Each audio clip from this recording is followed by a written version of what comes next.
Brodes Media. I cannot believe that we still haven't heard anything from Howie Roseman, Jeffrey Lurie. Nobody has said a damn word. The only thing we've seen was national media leaks to make us speculate, to pretty much write it down so where we see it and we visualize it, but you're not actually making any real strong case on why you believe Nick Sirianni can turn this thing around when the entire city of Philadelphia have spoken about it for the last, 3 weeks, 4 weeks, 5 weeks, when everything was crumbling right in front of our face. You can't escape this. You can't just pretend it's not a real storyline, and that's what they're making it out to be. And they're almost looking down at the fans. Like, oh, you'll never catch us. And that's where we really start the main topic of this show. I apologize. I rambled for a few minutes there. Once in a while, that tends to happen with me. You know what I'm saying? But here's the meat and potatoes. Are the Eagles dysfunctional?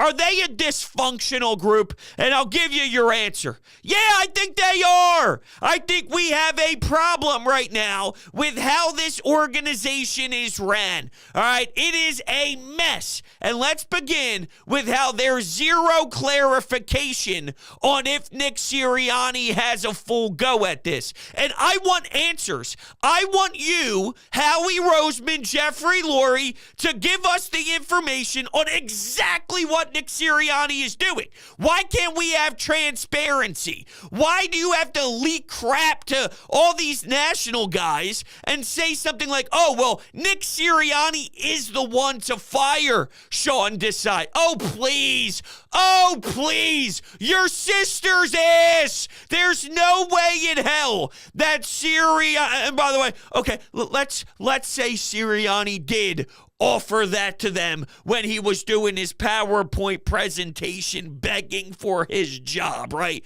Let's say he did. Well, no shit. No shit. Howie and Lurie had that as a no-brainer lock. That was the most obvious thing in the damn world. So don't put it on the shoulders and the hands of Sirianni, especially after you forced him to put Matt Patricia in that position and kick Sean Desai upstairs, and things got worse. That's a bad look for Nick Sirianni, the coach, in inner circles. So hold on, you treated, unless the entire world knows, and they probably do, that Howie Roseman is the one with his fingertips on everything.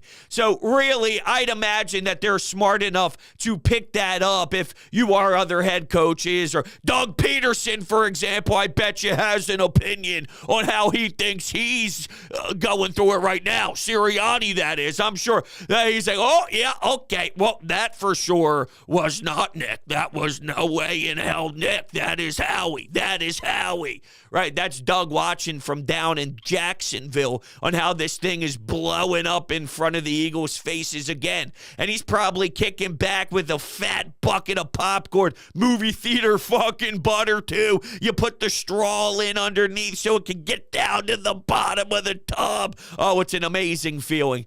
And that's what Doug Peterson is chowing on while we're just getting annihilated by everybody.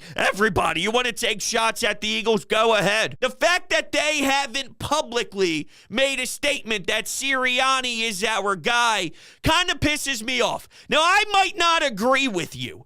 I don't think that he should return, but at least go down swinging by claiming you love this dude. I love what Sirianni does. This guy has gotten us to the postseason every single year. This guy can get us there. We saw it 2 seasons ago. We were in the damn Super Bowl with a lead. We just needed to close it out. And you gotta go all the way in and tell the world you believe in this guy.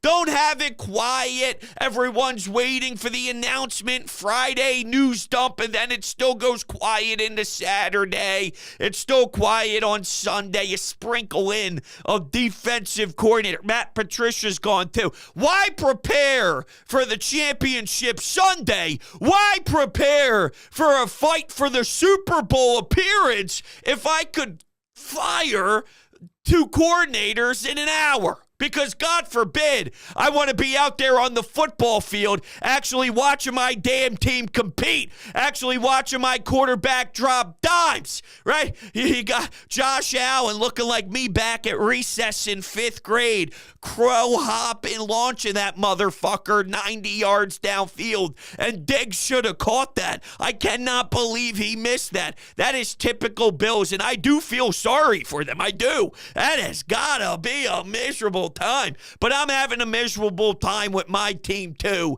and that matters more. I feel bad for them from a distance, but there's some damn good teams left. I can make the argument the 4 best teams this season are what we get next week, and what more can you ask other than that? The Chiefs just win, man, and Andy Reid again, AFC Championship game. The disrespect that man got here is unreal. I will always support and probably go the extra mile for the Donovan McNabb and Andy Reid era, because you really thought that it wasn't as good as it was at the time, apparently. But man, just Andy Reid, what an unbelievable dude. They just find ways to win, man. That Kansas City team, this is why. Okay, so when you look back at those first 11 games, and the Eagles are sitting at 10-1, and I said there's something about it, though. It's hard to win and sustain success. Not every season will be pretty, but if you're grinding out W's the way they were,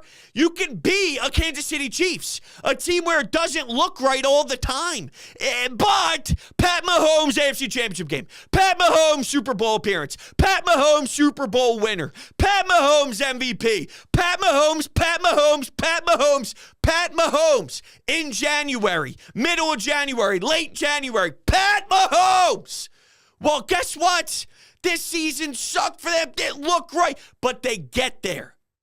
And that's what I apply. Now, they told us they were failures and nowhere even close to that, but it is possible.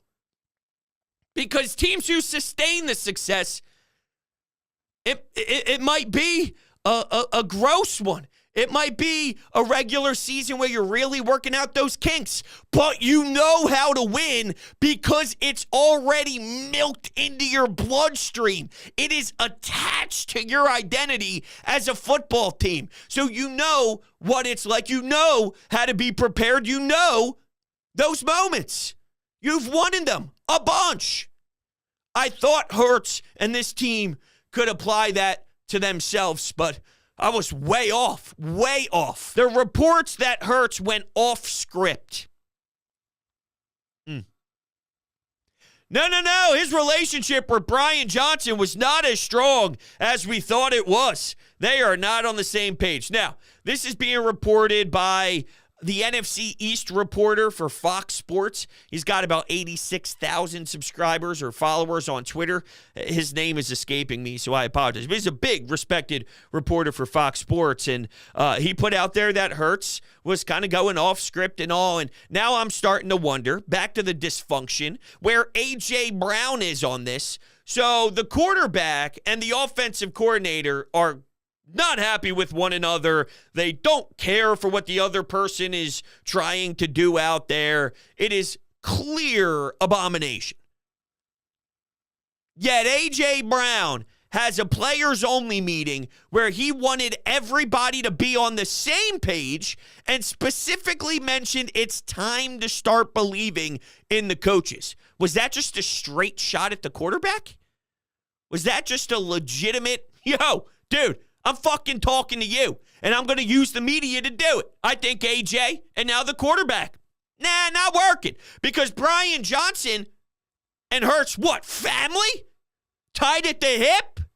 So close, knew him his entire life, and that's fractured? I didn't think football would get in between him and AJ. But listen, if it could happen to a family tie, it could happen to AJ too, Mr. Personality.